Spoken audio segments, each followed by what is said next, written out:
Durante alguns dias, Sofia não teve notícias de Alberto. Numa conversa com sua mãe, disse que queria uma festa em seu aniversário. Ela continuou recebendo os cartões postais mandados pelo pai de Riot. A cada dia percebia que estava diante de um enigma. Então foi novamente ver Alberto. Quando chegou à sua casa, ele lhe disse que queria falar-lhe sobre o século XVII, ou seja, sobre a época conhecida por Barroco.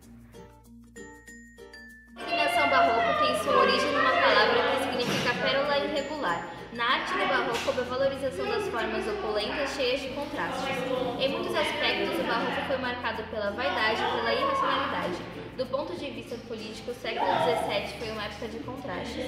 De um lado, guerras e de outro, surgimento de potências na Europa como a França. No aspecto social, a principal característica foram as diferenças de classes. A arquitetura trazia formas sobrecarregadas de ornamentos que ocultavam as linhas da estrutura. Um correlato disso na política seriam os assassinatos, as intrigas e as conspirações. Dentre os principais representantes dessa época destacam-se William Shakespeare, o poeta dramático espanhol Calderón de la Barca de Gris de Hollywood, já trazia traços do iluminismo.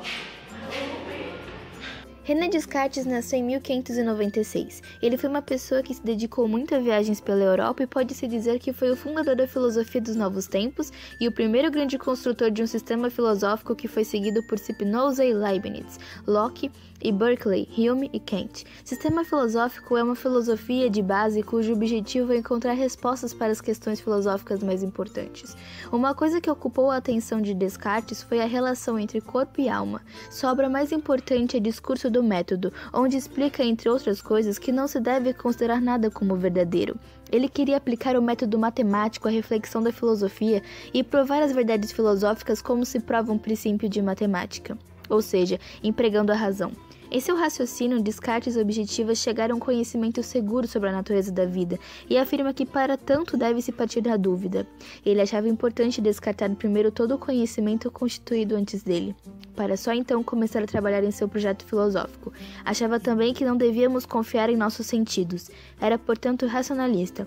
Uma das conclusões a que chegou foi a de que a única coisa sobre a qual se podia ter certeza era de que duvidava de tudo, acreditava na existência de Deus como algo tão evidente quanto o fato de que alguém que pensa era um ser, um eu presente. Achava que o homem era um ser dual, tanto pensa como ocupa lugar no espaço. Descartes morreu aos 54 anos, mas mesmo após sua morte continuou a ser uma figura de grande importância para a filosofia. Spinoza foi um filósofo holandês que recebeu influência de Descartes. Ele pertencia à comunidade judaica de Amsterdã, mas foi excomungado por heresia. Contestava o fato de que cada palavra da Bíblia fosse inspirada por Deus e dizia que quando a lemos temos que fazê-lo com uma postura crítica. Com essa forma de pensar, foi sendo isolado por todos, até por sua família. Seu sustento provinha do polimento de lentes e isso tem um significado simbólico. Pois a tarefa de um filósofo é justamente ajudar as pessoas a ver a vida de um modo novo. Em sua filosofia, é fundamental enxergar as coisas sobre a perspectiva da eternidade. Spinoza era teísta, ou seja, achava que Deus estava presente em tudo que existia. Em relação à ética, ele a entendia como a doutrina de como deve se viver para ter uma boa vida. Também era racionalista e pretendeu mostrar que a vida do homem é governada pelas leis da natureza. Achava que o homem tinha que se libertar de seus sentimentos e sensações para só então encontrar a paz e ser feliz. Ele era monista, acreditava somente numa natureza material e física. Spinoza considerava Deus, ou as leis da natureza, a causa interna de tudo que acontecia. Ele tinha uma visão determinista. Ele defendeu de forma energética a liberdade de expressão e a tolerância religiosa. Dias depois, sem que Sofia tivesse contato com Alberto, mas quando vinha da escola encontrou Hermes no jardim de sua casa e acompanhou até a residência de seu professor. Quando lá chegou, relembrou com ele o que tinham discutido da última vez em que estiveram juntos. Então começaram com o estudo sobre Locke, um filósofo da experiência ou empírico. Antes, porém, falaram do racionalismo e de seus principais representantes no século XVII, que foram o francês Descartes, o holandês Spinoza e o alemão Leibniz. O empírico deriva todo o seu conhecimento daquilo que lhe dizem os sentidos. A formulação clássica de uma postura empírica vem de Aristóteles. Locke repetiu as palavras desse filósofo, mas o destinatário de sua crítica foi Descartes. John Locke, 1632-1704, foi o primeiro filósofo empírico inglês. Seu livro mais importante chama-se Um Ensaio sobre o Entendimento Humano.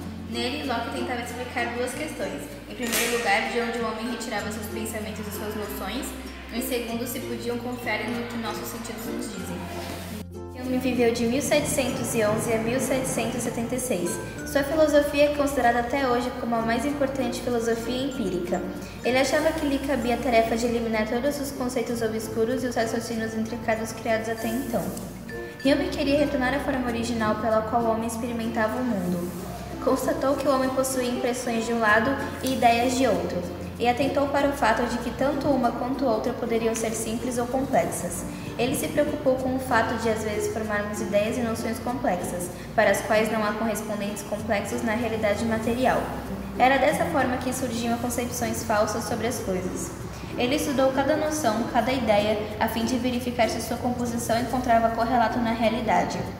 Ele achava que uma noção complexa precisava ser decomposta em noções menores. Era assim que pretendia chegar a um método científico de análise das ideias do homem. No âmbito da ética e da moral, Hume se opôs ao pensamento racionalista. Os racionalistas consideravam uma qualidade inata da razão humana o fato dela poder distinguir entre o certo e o errado. Hume, porém, não acreditava que a razão determinasse as ações e o pensamento de uma pessoa. Hayod reconheceu o tipo de letra da máquina de escrever que seu pai levara consigo para o Líbano. Teria ele escrito um livro para ela? Na primeira folha estava escrito à mão em letras maiúsculas: O Mundo de Sofia. Então começou a ler. Sofia regressava da escola, percorrera com Joram o primeiro trecho do caminho. Hayod também sentiu surpresa ao saber que Sofia recebera um postal do Líbano. Querida Hayod, parabéns pelos teus 15 anos. Como compreendes, quero dar-te um presente que te ajudará a crescer. Saudades do pai. O pai não escrevera apenas um livro para o aniversário. Ele escrevera um livro muito estranho e misterioso. Ela estava completamente concentrada em Sofia e nas questões filosóficas. Lia sobre o professor de filosofia que falava a Sofia diretamente da Acrópole. Ele era fisicamente muito parecido com o pai de Hayod, com uma barba negra bem tratada e uma boina azul. Após ter lido sobre Platão, caminhou pelo bosque e chegou a uma cabana vermelha junto a um pequeno lago. Hayod reconheceu o tipo de letra da máquina de escrever que seu pai levara consigo para o Líbano. Teria ele escrito um livro para ela? Na primeira folha estava escrito à mão em letras maiúsculas: O Mundo de Sofia. Então começou a ler. Sofia regressava da escola, percorrera com Joram o primeiro trecho do caminho. Hayod também sentiu surpresa ao saber que Sofia recebera um postal do Líbano. Querida Hayod, parabéns pelos teus 15 anos. Como compreendes, quero dar-te um presente que te ajudará a crescer. Saudades do pai. O pai não escrevera apenas um livro para o aniversário. Ele escrevera um livro muito estranho e misterioso. Ela estava completamente concentrada em Sofia e nas questões filosóficas. Lia sobre o professor de filosofia que falava a Sofia diretamente da Acrópole. Ele era fisicamente muito parecido com o pai de Hayod, com uma barba negra bem tratada e uma boina azul. Após ter lido sobre Platão, caminhou pelo bosque e chegou a uma cabana vermelha junto a um pequeno lago. Havia ali uma fotografia de Björkane, e pela primeira vez, Hayod sentiu um forte desejo de conhecer Sofia pessoalmente. Gostaria de discutir com ela a relação entre todas as coisas. Descobriu que o dia 15 de junho era também o dia de aniversário de Sofia, mas o calendário de Sofia ainda estava na primeira metade de maio. Nessa altura, o pai de Hayod devia ter acabado de escrever esse capítulo e deram uma data posterior ao postal de aniversário para Hayod.